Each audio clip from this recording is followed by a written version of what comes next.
আসসালামু আলাইকুম, কেমন আছেন সবাই? আশা করি সবাই ভালো আছেন। তো নতুন আরেকটি রিঅ্যাকশন ভিডিওতে আপনাদের সবাইকে স্বাগতম। আর আজকে আমরা যে ভিডিওটি দেখবো এখন, সেটি আসলে কোনো বিনোদনমূলক কোনো ভিডিও নয়। এটি আসলে আমাদের এক কঠিন বাস্তবতার উপরে নির্মিত একটি ভিডিও। সেটি হচ্ছে যে আমাদের এই যে অবৈধভাবে আমাদের যে ইউরোপে যাতে পাঠক করেন যে বাইরেরা, তো তাদের দুঃখ কষ্টের কাহিনী নিয়েই আজকের এই ভিডিওটি। আসলে আমরা তো দেখেছি, প্রায় সময় আমরা সংবাদে দেখি যে ইউরোপে প্রবেশের সময় ভূমধ্যসাগরে অনেক ভাই সমুদ্রে ডুবে মারা গিয়েছেন অনেক মানুষ। এটা আমাদের এশিয়ার আছে এবং আফ্রিকার আছে, এরকম অনেক দেশের মানুষ কিন্তু ইউরোপে যাওয়ার জন্য, এবং তাদের একটা স্বপ্ন থাকে সবারই যে ইউরোপে যাবে। তো ইউরোপে যাওয়ার জন্য এই অবৈধ পথে যারা যান তাদেরকে নিয়ে আজকের এই ভিডিওটি। তো এই ভিডিওটি আসলে যে এই ভিডিওটি হচ্ছে বাংলাভিশন যে টেলিভিশন চ্যানেলটি আছে আমাদের দেশে, তো সেই টেলিভিশন চ্যানেলের একটি ভিডিও। ভিডিওটি আসলে অনেক দীর্ঘ একটি ভিডিও হয়ে যাবে। তো যারা এই অভিবাসনের প্রক্রিয়া নিয়ে, তো আসলে যারা অভিবাসন নিয়ে দেখতে চান বা যারা আগামীতে বিদেশে ইউরোপে যেতে চান, তাদের জন্য এই ভিডিওটি আসলে আমি মনে করি যে দেখা প্রয়োজন। তো আরেকটি কথা বলে নিই, এটি বাংলাভিশন চ্যানেলের একটি দীর্ঘ ভিডিও। এটা আসলে সম্ভবত অনুসন্ধানমূলক একটি ভিডিও। তো আমি এখনো সম্পূর্ণ ভিডিও দেখি নাই। তো এটা আসলে কিভাবে ইউরোপের পথে পথে যে বাধাগুলো আসে, কিভাবে যাওয়া হয় না যাওয়া হয়, এগুলো নিয়েই মূলত আজকের এই ভিডিওটি। তো আমি একটু আগে বলেছি যে এই ভিডিওটি প্রায় 26 মিনিট 29 সেকেন্ডের একটি ভিডিও। তো অবশ্যই ভিডিওটি অনেক দীর্ঘ একটি ভিডিও। আসলে এইসব বিষয়কে তুলে আনতে হলে সময়ের প্রয়োজন। আমি মনে করি যে আপনারা সময় নিয়ে এই ভিডিওটি দেখবেন। আর ভিডিওর টাইটেলে দেওয়া আছে যে অনিশ্চিত জেনেও ইউরোপ যাওয়ার প্রলোভন আর কন্ট্রাক্টের ফাঁদে কীভাবে পড়ছেন অভিবাসীরা। আচ্ছা। আর এর থাম্বনেইলে আছে ইউরোপ যাত্রার অবৈধ ফাঁদ, সাইপ্রাস কন্ট্রাক্ট। তো মোটামুটি আমরা ভিডিও থাম্বনেইল এবং টাইটেল দেখে নিয়েছি।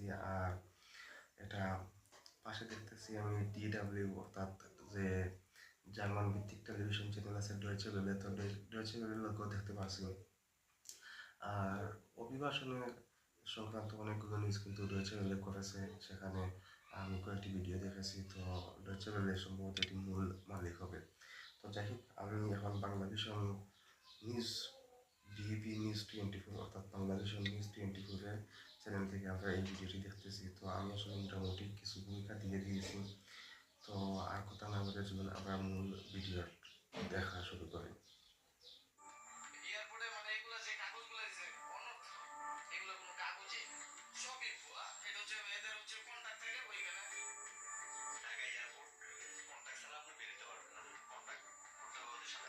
আর আরেকটি কথা বলে নিই, এই মূল যে ভিডিওতে আমি রিঅ্যাকশন করতেছি, তো সেই মূল ভিডিওর লিঙ্ক আমি আমার এই ভিডিও ডেসক্রিপশন বক্সে দিয়ে দিব। তো আপনারা সেখান থেকে চেক আউট করে নিতে পারেন।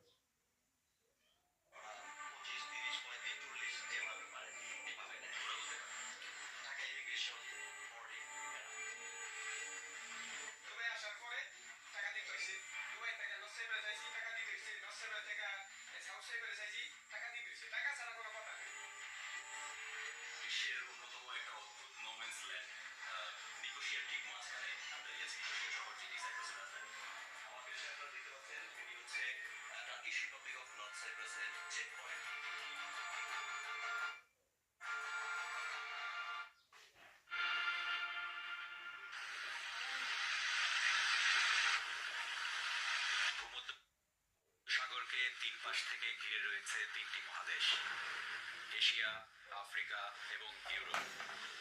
আর সাগরের মাঝখানে ছোট্ট একটি দ্বীপরাষ্ট্র সাইপ্রাস। সারা বছর এমনকি শীতকালেও অপেক্ষাকৃত উষ্ণ আবহাওয়া থাকায় পর্যটকদের কাছে আকর্ষণীয় এই দেশটি। বিশ্বের নানা প্রান্ত থেকে বছরে প্রায় 40 লাখ মানুষ ভ্রমণ করেন সাইপ্রাস।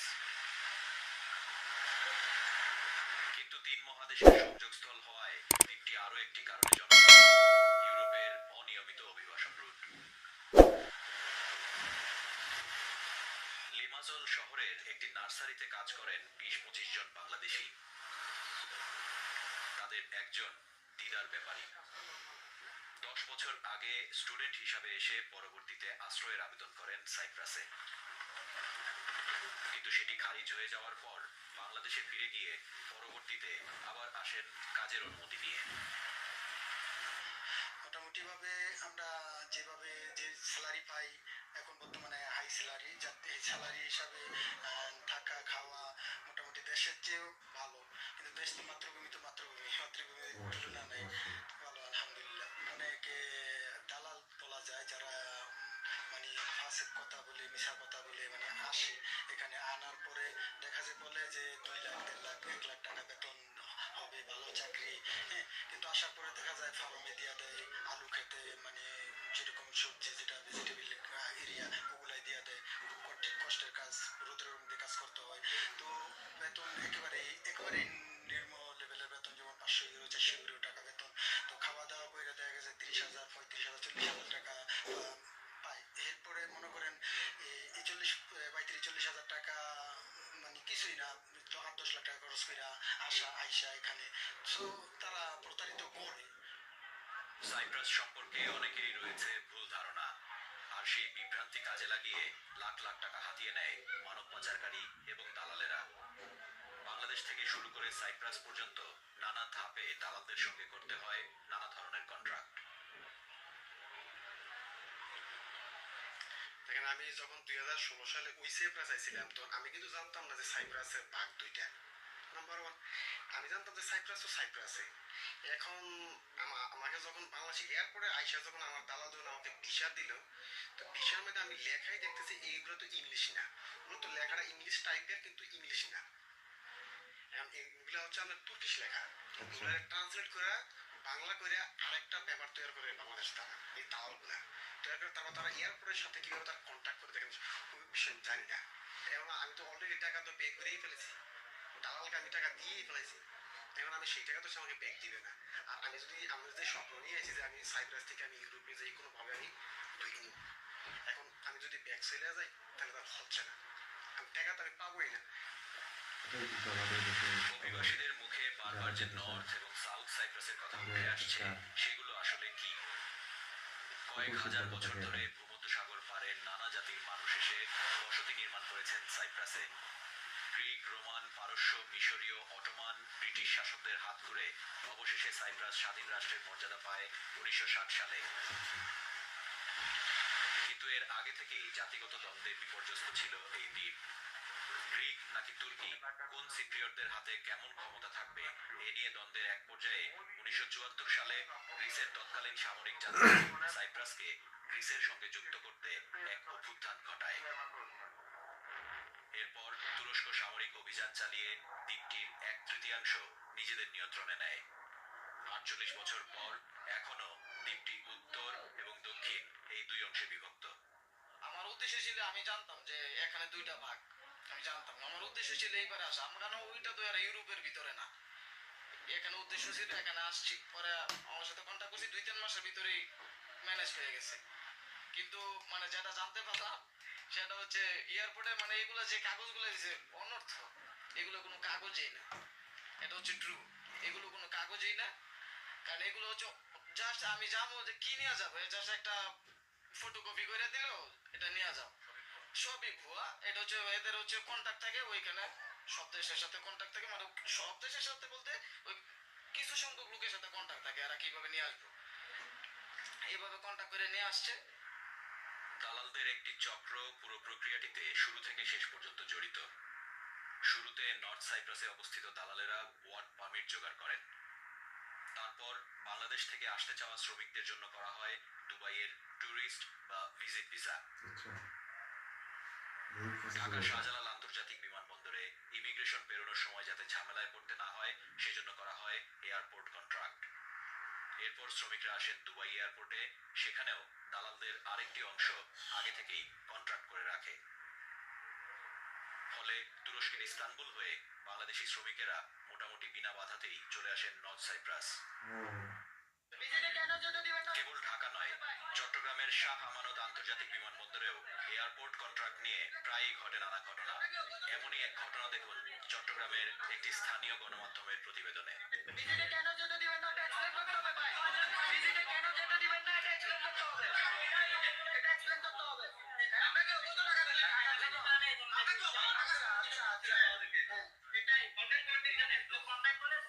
প্রায় 1 লক্ষ টাকার উপরে কন্ট্রাক্ট করে মানুষ কি করছি কন্ট্রাক্ট করে ইমিগ্রেশনে ছাড়া দিই সবাই তারা কন্ট্রাক্ট ন করে দেয় কন্ট্রাক্ট খারণে তারা বন্ধ যাত্রীরা যাইতে না দেয় এতক্ষণ যে কথাই শুনুন এটা অজ্ঞ শব্দ আছে তবে কন্টাক্ট বাংলাদেশ ইমিগ্রেশন পুলিশের ওয়েবসাইটে জ্বলজ্বল করছে সতর্কবার্তা।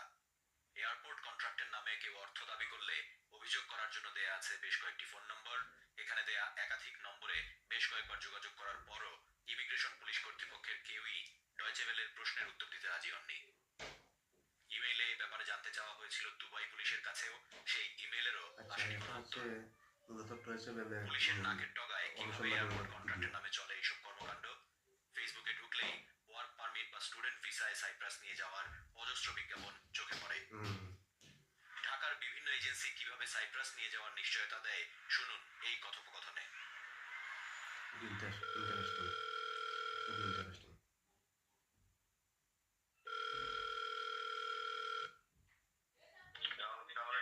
হ্যালো, আসসালামু আলাইকুম। এটা কি Go Fly Go Tours and Travels? জি জি আচ্ছা, আমি আসলে আপনাদের জুন মাসে ফেসবুকে একটা দেখেছিলাম, স্টাডি ইন সাইপ্রাস। আচ্ছা আচ্ছা জি হ্যাঁ, ওইটার ব্যাপারে আমি না একটু জানতে চাচ্ছিলাম। তো আসলে সাইপ্রাস মানে নর্থ সাইপ্রাস কি আসলে কোনো দেশের মধ্যে পড়ছে দেশ? মানে বাংলাদেশ মানে এটারে স্বীকৃতিই দেয় নাই, দিছে কি?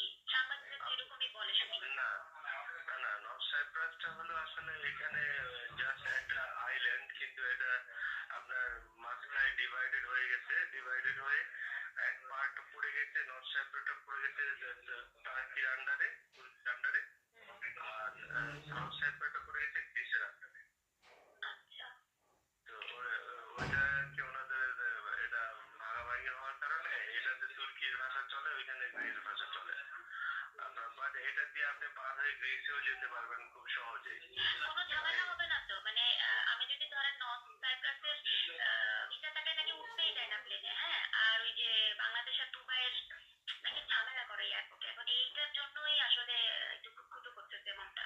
না না দুবাই ঝামেলা করে না এগুলো সব তো আপনার আমরা যখন যাবো এখানে যাওয়ার সময় দুবাই আমাদের সব জায়গাতে এয়ারপোর্ট কন্ট্যাক্ট থাকে বুঝলেন এয়ারপোর্টে নর্মালি সবকিছু করে আপনার আসতেছে। যদি ঝামেলা করে অনেক সময় স্টুডেন্ট ভিসায় ঝামেলা করে দুবাই থেকে তখন আমরা আপনার ওখানে এয়ারপোর্টে ইয়েতে কন্ট্যাক্ট থাকে যে ওটাতে আপনার এই টিকেটে এই ভিসায় যাতে প্রবলেম না করে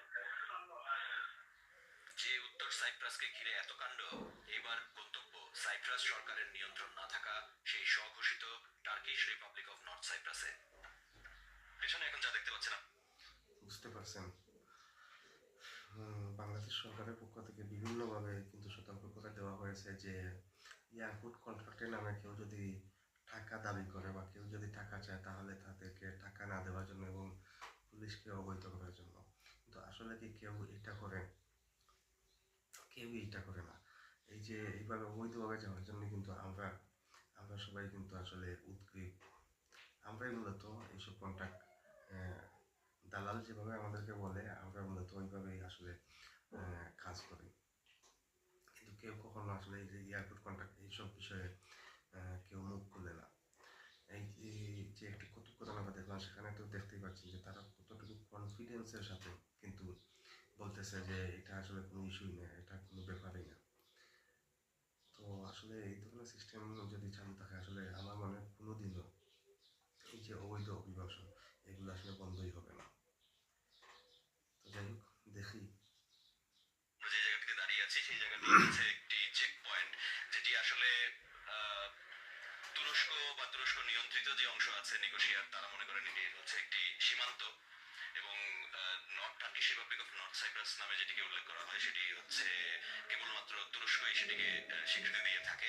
কিন্তু আন্তর্জাতিকভাবে পুরো সাইপ্রাসই আসলে একটি দেশ এবং এখানে কোনো ধরনের কোনো ভাগাভাগি নেই। আমরা আমরা এই মুহূর্তে যে সীমান্তটির কথা বলা হয় নিকোশিয়ার মধ্য দিয়ে চলে গেছে, সেই সীমান্তটি পার হচ্ছে।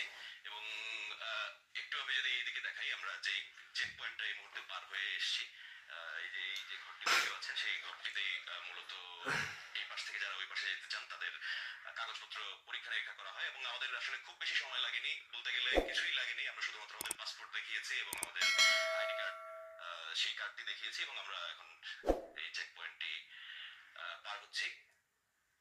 সাইপ্রাসের মাঝ বরাবর এক প্রান্ত থেকে অপর প্রান্তে চলে যাওয়া এই সীমান্তটির দৈর্ঘ্য প্রায় 180 কিলোমিটার। কোথাও পাহাড়, কোথাও মাঠ, কোথাও শহর, এমনকি রাজধানী নিকোশিয়াকেও দুই ভাগে ভাগ করে ফেলেছে এই অনানুষ্ঠানিক সীমান্ত।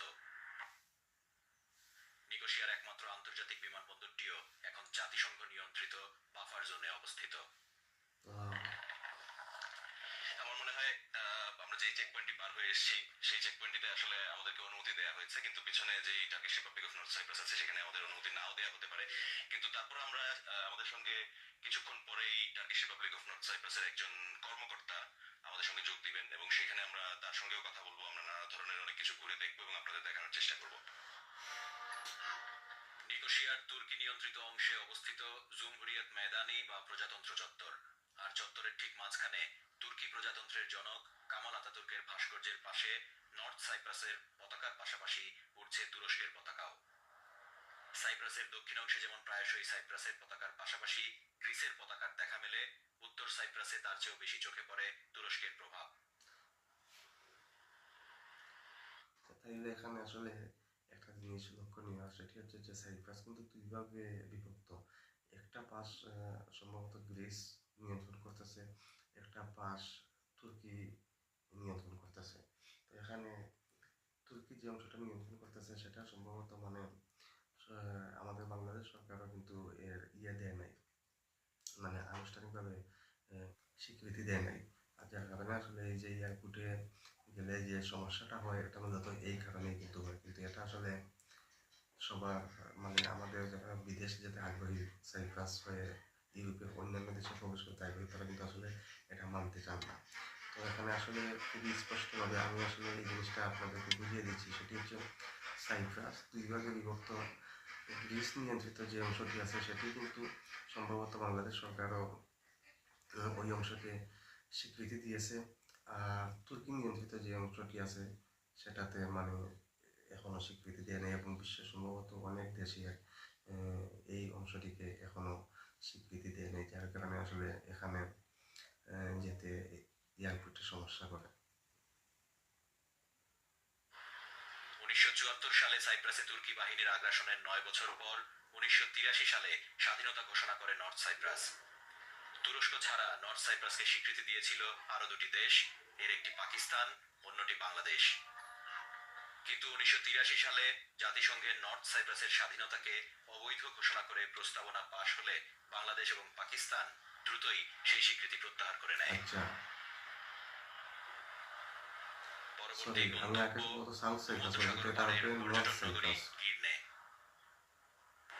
ক্যাসিনো আর সি ফুড রেস্টুরেন্টে ভরপুর শহরকে কেন্দ্র করে বাস করেন অনেক বাংলাদেশি। সেখানেই নর্থ সাইপ্রাসে বাংলাদেশ থেকে শিক্ষার্থী নিয়ে আসার কাজ করেন এক এজেন্ট। নাম প্রকাশ না করার শর্তে ডয়চে ভেলেকে জানালেন বিস্তারিত। দুবাই পর্যন্ত হচ্ছে আমার, দুবাই ভিসা সহ খরচ হয় আমার 81,000 টাকা। ঢাকা এয়ারপোর্ট কন্ট্রাক্ট সহ 81,000 টাকা খরচ হয়, এবং দুবাই থেকে দুবাই এয়ারপোর্ট কন্ট্রাক্ট সহ আমার এই পর্যন্ত আসতে ধরেন 35,000 টাকা খরচ হয়। এই টাকা খরচ হওয়ার পরে যেটা থাকে সেটা আমার, এবং এখানে আসার পরে আমি ইউনিভার্সিটি থেকে একটা কমিশন পাই, ধরেন যে $400 বা $300, এই আর কি। আর ঢাকা এয়ারপোর্ট হচ্ছে, ঢাকা এয়ারপোর্ট কন্ট্রাক্ট ছাড়া আপনি বেরোতে পারবেন না, কন্ট্রাক্ট করতে হবে ওদের সাথে। ওরা 25, 30, 35, 40 যেভাবে পারে এভাবে নেয়। ঢাকা ইমিগ্রেশন, বোর্ডিং এরা। আর দুবাইতে আসার পরে বোর্ডিং হচ্ছে আপনার এখন হচ্ছে 27,000 টাকা নেয়, মানে 1,000 দিরহাম নেয়। নাইলে আপনাকে বোর্ডিং দিবে না, দুবাই এয়ারপোর্টে ঢোকার পরে আপনাকে ফেরত দিয়ে দিবে, ঢুকতে দিবে না। যখন টাকাটা পাবে তখন ঢুকতে দিবে। কিন্তু এয়ারপোর্ট কন্ট্রাক্টেই যে দুর্দশার শেষ তা নয়, বরং এটিকে কেবল শুরু বলা যায়। আমি আসলে একটা কথা শুনে তো আশ্চর্য হলাম ভাই। আরেকটা হচ্ছে যে দুবাই এয়ারপোর্টে কিন্তু এয়ারপোর্ট কন্ট্যাক্ট করা যায় এবং সেখানেও আসলে 30-35 হাজার টাকা করে নেয়। তো দুবাই এয়ারপোর্ট সম্বন্ধে আমরা সবাই জানি আসলে ইন্টারন্যাশনাল একটি এয়ারপোর্ট এবং বিশ্বের অন্যতম ব্যস্ত একটি এয়ারপোর্ট। তো এই এয়ারপোর্টে এরকম মানে অবৈধ কাজকর্ম হয়, এটা আসলে আসলে সবখানে দুর্নীতি আছে। আর ঢাকা এয়ারপোর্টের কথা কি বলবো, এটা তো মানে ওপেন সিক্রেট। কথা এবং কাজে যে কতটা তফাৎ সেটা এরই মধ্যে স্পষ্ট হয়েছে। এরপর কি ঘটে?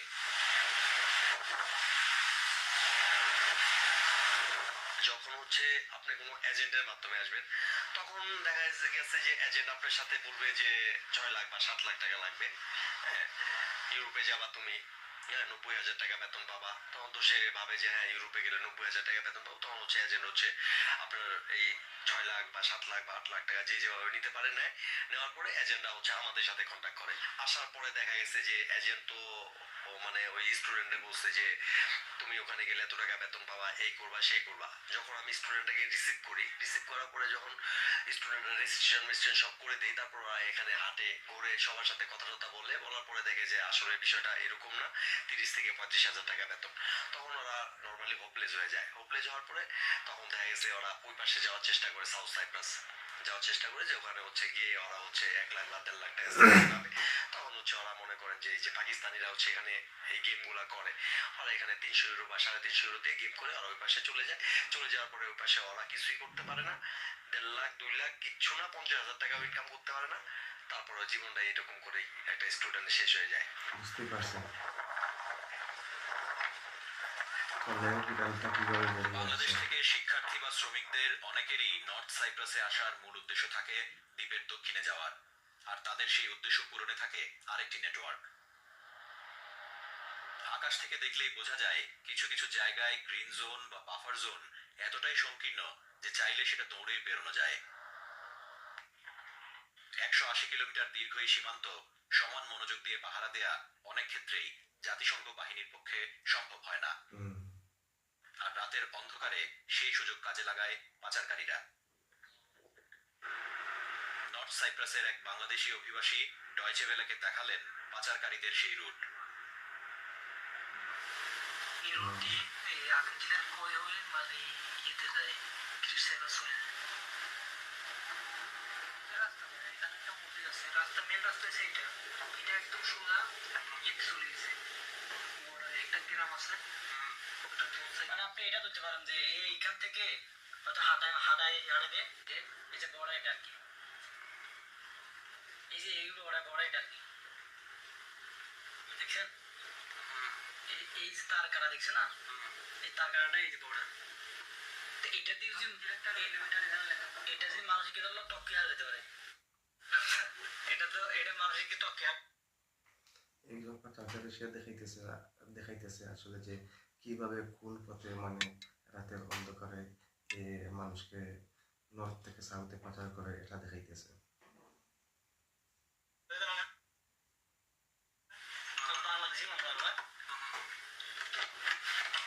আগস্টে এক অভিযান চালিয়ে 2 বাংলাদেশি অভিবাসীকে আটক করে নর্থ সাইপ্রাস পুলিশ। তাদের বিরুদ্ধে এই বছর 322 জন শিক্ষার্থীকে স্টুডেন্ট ভিসায় নর্থ সাইপ্রাসে এনে অবৈধভাবে গ্রিন জোন পার করে সাইপ্রাসের দক্ষিণে পাঠানোর চেষ্টার অভিযোগ উঠেছে। যারা ঝুঁকি নিয়ে গ্রিন জোন পার হতে পারেন, এরপর তাদের ভাগ্যে কি ঘটে সেটা জানতে আবারও ফেরা যাক সাইপ্রাসের দক্ষিণে। সাইপ্রাসের রাজধানী নিকোসিয়া থেকে মাত্র 20 কিলোমিটার দূরে অবস্থিত কোকিনো ত্রিমিথিয়া ফার্স্ট রিসেপশন সেন্টার। স্থানীয়ভাবে এটি পূর্ণারা রিফিউজি ক্যাম্প নামে পরিচিত। অব্যবস্থাপনার অভিযোগে ক্যাম্পটি অনেকবারই স্থানীয় এবং আন্তর্জাতিক সংবাদের শিরোনামে পরিণত হয়েছে। আবেদন বাছাইয়ে দীর্ঘসূত্রতা এবং পর্যাপ্ত সুযোগ সুবিধার অভাবের কারণে অনেকে এই ক্যাম্পকে তুলনা করেছেন টাইম বোমার সঙ্গেও। নিকোসিয়ায় যে ফার্স্ট রিসেপশন সেন্টার রয়েছে পূর্ণারা নামে, সেটিতে সাধারণত যারা সাইপ্রাসে এসে শুরুতেই অভিবাসন প্রত্যাশী তারা আশ্রয় প্রার্থনা করেন তাদেরকে এখানে রাখা হয় এবং এইখান থেকে পরবর্তীতে তাদের যে কাগজ দেওয়া হয় সেই কাগজ নিয়ে তারা সাইপ্রাসের বিভিন্ন জায়গায় অন্য যে ক্যাম্পগুলো আছে সেখানে যান। কিন্তু এই ক্যাম্পটির বিরুদ্ধে অভিযোগ রয়েছে এখানে কয়েকশো অভিবাসীর থাকার জায়গা থাকলেও আছেন কয়েক হাজার এবং সেখানে যে ধরনের সুযোগ সুবিধা থাকার কথা তার ন্যূনতম সুযোগ সুবিধাও নেই এবং এ নিয়ে এখানে বেশ কয়েকবার বিক্ষোভও হয়েছে। কিছুদিন আগে সাইপ্রাসের প্রেসিডেন্টও এখানে এসে ঘুরে গেছেন এবং যে পরিস্থিতি সেটির উন্নতির আশ্বাস দিয়ে গেছেন, কিন্তু তারপরও সেটির কোনো উন্নতি হয়নি এবং এখানে কোনো সাংবাদিকদেরও ঢুকতে দেওয়া হয় না। আমরা সেখানে ঢোকার চেষ্টা করেছিলাম, কোনো ধরনের কোনো অনুমতি দেওয়া হয়নি এখন পর্যন্ত। তারপর আমরা চেষ্টা করবো কয়েকজন অভিবাসীর সঙ্গে কথা বলার জন্য, ভেতরের পরিস্থিতি আসলে কি জানার চেষ্টা করবো। ক্যাম্পের ভেতরে 2 শতাধিক বাংলাদেশির অবস্থানের তথ্য পাওয়া গেছে। তাদের সঙ্গে যোগাযোগের উপায় খোঁজার মধ্যেই দেখা গেল 2 বাংলাদেশিকে অসহায়ভাবে ক্যাম্পের গেটের সামনে দাঁড়িয়ে থাকতে। 1 সপ্তাহ ধরেই সারাদিনই তারা ক্যাম্পের সামনে দাঁড়িয়েছিলেন, পাসপোর্ট না থাকায় আশ্রয় পাচ্ছিলেন না ক্যাম্পের ভেতরে। আমাদের বলছিল যে তোমাদের নিয়ে যায় অমনি কাজ দেবো, ঠিক আছে, কিন্তু আমরা এখানে আসার পরে দেখতেছি, পরে ফোন দিছি যে ভাই কাজ কই, ঠিক আছে, তো বলতেছে তোমাদের 2 মাস ওইখানে ক্যাম্পে থাকা লাগবে, ক্যাম্পে থেকে যে কাগজটা পাবে ওটা তোমাদের অরিজিনাল হলো কাগজ, ঠিক আছে, ওইটা পালে পারে সরকারি কার্ড, ওইটা পালে তোমরা জেনে শুনে কাজ করতে পারবা, পুলিশ ধরবে না, ঠিক আছে। পরে কি করবো, এখন বিপদে পড়ে গেছে, আশা আইসে গেছে, এখন তো ঢুকতে হবে, কার্ডটা বানাই পারলে আমরা আর কি কাজ করতে পারবো, দেশের জন্য কিছু টাকা পয়সা পাঠাতে পারবে, এই আর কি। আমাদের বলছিল তোমাদের গ্রিস পাঠিয়ে দেবো, ঠিক আছে, এই কথা বলে মনে করেন আমাদের প্রথম আছে দুবাই থেকে মনে করেন যে একদিন লাগে, পরে আছে আপনার তুর্কিতে মনে করেন যে আইনেরা ওই আপনার ওই বর্ডার ক্রস করে রাতের বেলা বর্ডার ক্রস করে মনে করেন অনেক কোনে জোর জঙ্গল কোনে নদী তখন সে অনেক কষ্ট করে আছে এইখানে, ঠিক আছে। তো এখানে এখন 6 দিন দাঁড়ায় আছেন, ক্যাম্পে নাই কেন? ক্যাম্পে নাই মনে করেন যে আমাদের পাসপোর্ট রেখে দিয়েছে, আমাদের মায়ের পাসপোর্ট কার্ড রেখে দিয়েছে, সেজন্য আমরা এখানে দাঁড়াই, পাসপোর্ট নাই, পাসপোর্ট থাকলে ঢোকা যায় 500 টাকা ঢোকা যায়, দালালে রেখে দিয়েছে। কেন আপনারা জিজ্ঞেস করেন? জিজ্ঞেস করতে মনে হয় আমাদের বাংলাদেশের দালাল মনে করেন যে টাকা কম দিছিল, সেই জন্য মনে করেন যে তুর্কির দালাল মনে করেন আমাদের মায়েদের পাসপোর্ট কার্ড নিয়েছে, তারপরে আমাদের এখানে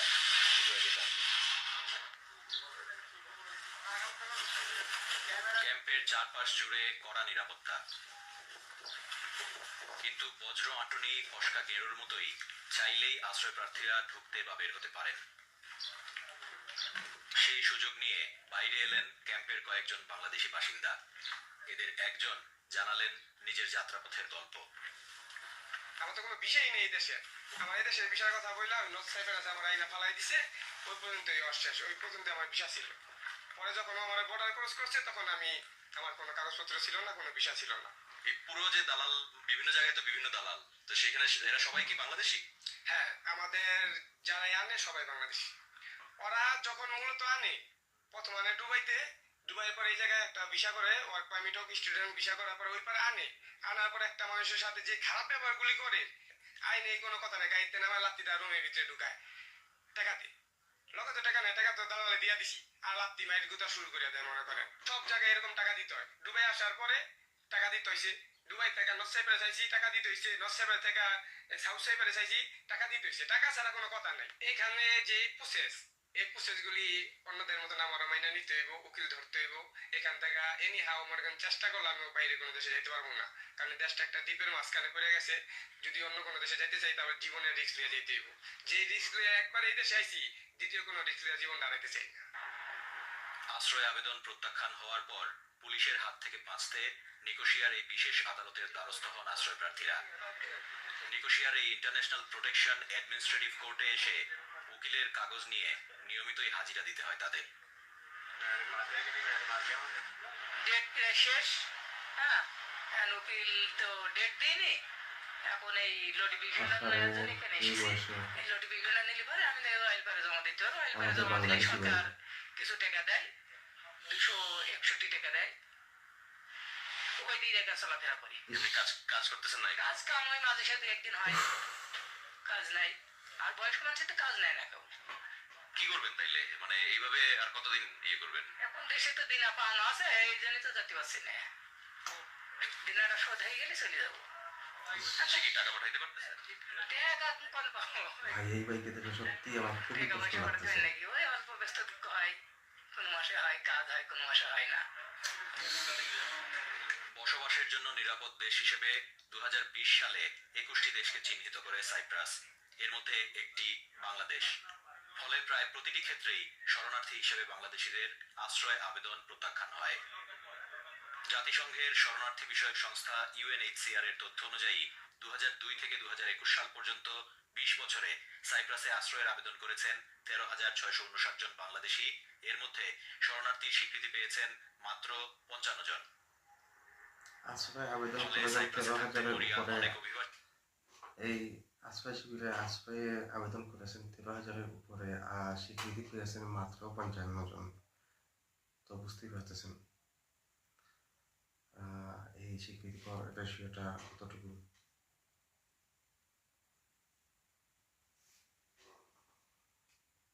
তখন করেন অন্য এক কন্ট্রাক্টের সন্ধান। কন্ট্রাক্ট ম্যারেজ মানে একটার পর একটা সামনে আসতে এখানে গেছে। যে একটা কত নিয়ম ছিল ধরনের যে কন্ট্রাক্ট, যে কন্ট্যাক্ট ম্যারেজ, যে কন্ট্যাক্ট ম্যারেজের মাধ্যমে মানুষ অন্য দেশে মুভ করতে পারবে বা অন্য দেশে চলে যাবে। হয়তো অনেক বাঙালি এই আশা নিয়ে এই সাউথ সাইপ্রাস আসে যে আমি ওইখানে যাবো, কন্ট্যাক্ট ম্যারেজ করবো, অন্য দেশে মুভ করব, সেখানে যে সেটেল হবো।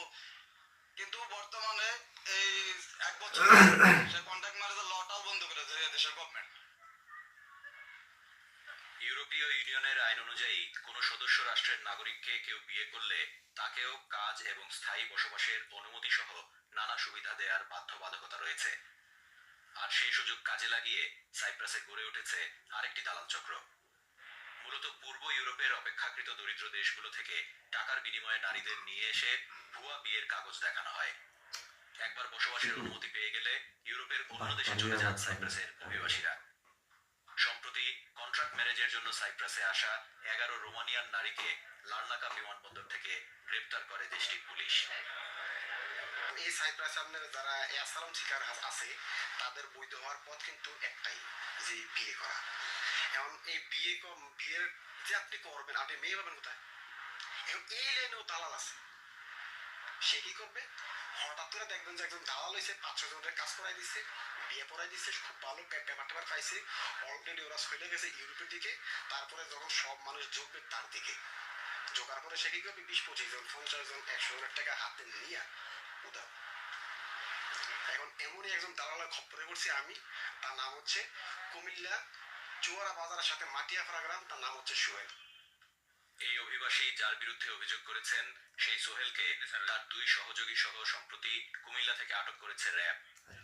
কিভাবে ইউরোপের প্রলোভন দেখিয়ে সর্বশান্ত করা হয় মানুষকে, শুনুন তার কিছুটা তথ্য। সাইপ্রাসে অবস্থিত যেসব বাঙালিরা ইউরোপের বিভিন্ন দেশে যেতে যাওয়ার জন্য উদ্গ্রীব ছিল, তারা এই সুহেলের সাথে যোগাযোগ করে। কারণ সুহেল ইতিমধ্যে 2 থেকে 3 জনকে কন্ট্যাক্ট ম্যারেজের মাধ্যমে ইউরোপে প্রেরণ করেছে, তাই তার উপর আস্থা ও বিশ্বাস সাধারণ মানুষের ছিল।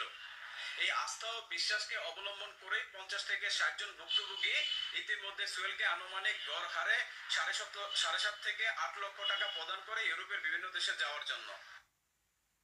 এভাবেই ধাপে ধাপে কন্ট্রাক্টের ফাঁদে পড়ে সর্বস্ব হারিয়ে সাইপ্রাসে অনিশ্চিত ভবিষ্যতের মুখোমুখি হাজারো অভিবাসী।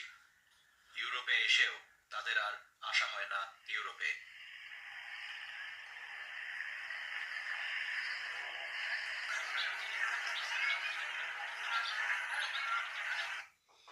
তো আমরা সম্পূর্ণ ভিডিওটি দেখলাম, প্রায় 26 মিনিটের ভিডিওটি, সম্পূর্ণ ভিডিওটি আমরা দেখেছি এবং এখান থেকে আমরা যা বুঝলাম সেটি হচ্ছে এই যে বাংলাদেশ থেকে শুরু হয়ে সাইপ্রাস পর্যন্ত গিয়ে পৌঁছা পর্যন্ত শুধু এই যে যা লাভ আছে সব হচ্ছে দালালদের লাভ। এখানে আসলে যারা যাচ্ছেন আসলে তাদের কোনো লাভই হচ্ছে না, এবং সেখানে যাওয়ার পরে যে বিভীষিকাময় এবং কষ্টের যে জীবন সেটা তো আপনারা দেখতে পাচ্ছেন। আর সাইপ্রাস এখানে কিন্তু 2টা অংশ আছে, এটাও আপনাদেরকে বুঝতে হবে। তো সব মিলিয়ে আসলে এই সাইপ্রাসে যাওয়ার আগে অন্ততপক্ষে আপনাদেরকে 100 বার চিন্তা করতে হবে যে সেখানে যাবেন কি না। তো আমি একটি কথা বলবো যে অবশ্যই আমরা সবাই, এবং বিশেষ করে আমাদের এই অঞ্চলের মানুষ বলেন অথবা সারা বিশ্বের মানুষই একটি উন্নত জীবনের জন্য অভিবাসী হয়, এক দেশ থেকে অন্য দেশে চলে যায়। এটা আসলে মন্দ কিছু না, এটা মানে পৃথিবীর, আমার কাছে মনে হয় যে পৃথিবীর শুরু থেকেই এই অভিবাসন হয়ে আসছে, অভিবাসিত মানুষ হচ্ছে, এটা হবেই। কিন্তু এইভাবে আসলে মানুষকে ঠকিয়ে এখন মানে যারা এইসব কাজ করতেছে এরা তো আসলে কি বলবো, একজনকে দেখলাম যে একজনকে ধরেছে কুমিল্লার একজনকে, তো এই মাত্র একজনকে রেপ ধরেছে, কিন্তু এরকম আরো হাজার হাজার দালাল করে রয়েছে। তো আপনারা যারা অবশ্যই যেতে চান তারা আমি বলবো যে আগে নিজেকে তৈরি করুন, নিজেকে প্রশিক্ষিত করুন, এবং এখন কিন্তু অনলাইনের যুগ, চেষ্টা করলে নিজেই কিন্তু অনেক কিছু করা যায়। অনেক ক্ষেত্রে আসলে আমাদের অন্যের সহযোগিতা নেওয়ার প্রয়োজন হয়, সেক্ষেত্রে যতটুকু মানে নেওয়ার প্রয়োজন ততটুকু নেবেন আর নিজে নিজে চেষ্টা করবেন। আর অবশ্যই আগে নিজেকে গড়তে হবে, বিশেষ করে যে কোনো একটি কাজের দক্ষতা, কাজে দক্ষ হতে হবে, এবং ভাষা যেখানে যাচ্ছেন সেখানে ভাষাটাও কিন্তু জেনে নেবেন। আর এখন তো আসলে নেটে সার্চ দিলে সেই দেশ সম্পর্কে অনেক কিছু জানা যায়। তো আপনারা কেন আসলে মানে এত লাখ লাখ টাকা দিয়ে এইসব বিপদের মধ্যে পড়তেছেন? তো যারা পরে গিয়েছেন বা যা হবার হয়ে গিয়েছে, ভূমধ্যসাগরে কিন্তু অনেক মানুষ এই যে সলিল সমাধি আছে ভূমধ্যসাগরে হয়েছে।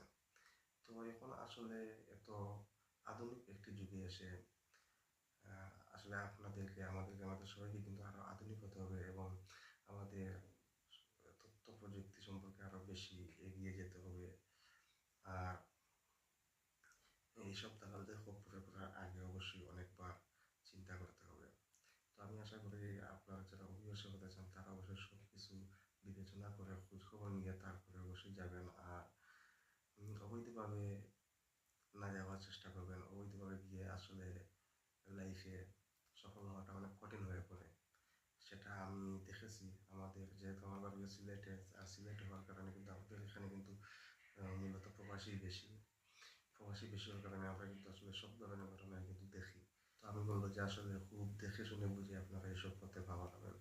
তো যাই হোক, আসলে 26 মিনিটের ভিডিও আমার প্রায় 30 থেকে 32 মিনিটের মতো হয়ে গিয়েছে। আর কথা বলার জন্য লম্বা করতেছি না, ভিডিওটি এখন পর্যন্তই। তো আশা করি ভিডিওটি আপনাদের ভালো লেগেছে। আর এই ভিডিওর মূল যে ভিডিওটি আছে সেটির লিঙ্ক আমি আমার ডিসক্রিপশন বক্সে দিয়ে দিব, আপনারা সেখান থেকে দেখে নেবেন। আর সবশেষে আমি বলবো যে ডয়েচে ওয়েলেকে, যদিও আমি বাংলাদেশের ইউটিউব চ্যানেল থেকে এই ভিডিওটি দেখেছি, কিন্তু আমি এর আগেও কয়েকটি ভিডিও দেখেছি। তো ডয়েচে ওয়েলে জার্মানের যে টেলিভিশন চ্যানেল আছে তারা কিন্তু এই অবৈধ অভিবাসন নিয়ে অনেকগুলো রিপোর্ট করেছে, এবং অনেক লম্বা লম্বা দীর্ঘ অনুসন্ধানমূলক রিপোর্ট করেছে, আপনারা সেগুলো দেখে নিতে পারেন। আর তারা এই বিষয়টি নিয়ে কাজ করতেছে, এই জন্য অবশ্যই তাদেরকে অনেক ধন্যবাদ। যদিও সারা বিশ্বে আরও অনেক মিডিয়া আছে, কিন্তু এই বিষয়টাকে নিয়ে আসলে তেমন কেউ কাজ করতে দেখি নাই। শুধু যখন কোনো ঘটনা ঘটে তখন আসলে কিছু কিছু টিভি চ্যানেল আছে তারা মানে 2-1টা রিপোর্ট করে 2 থেকে 3 মিনিটে 5 মিনিটে বাস এতটুকু পর্যন্তই। কিন্তু ডয়েচে ওয়েলে খুবই অনুসন্ধানমূলক কাজ এই ক্ষেত্রে করেছে, অতীতেও করেছে, বর্তমানে করতেছে, সেই জন্য অবশ্যই তাদেরকে অনেক ধন্যবাদ। আর আজকের ভিডিওটি এখন পর্যন্তই, দেখা হবে পরবর্তীতে নতুন কোনো ভিডিওতে। সেই পর্যন্ত সবাই ভালো থাকুন, সুস্থ থাকুন, আল্লাহ হাফেজ।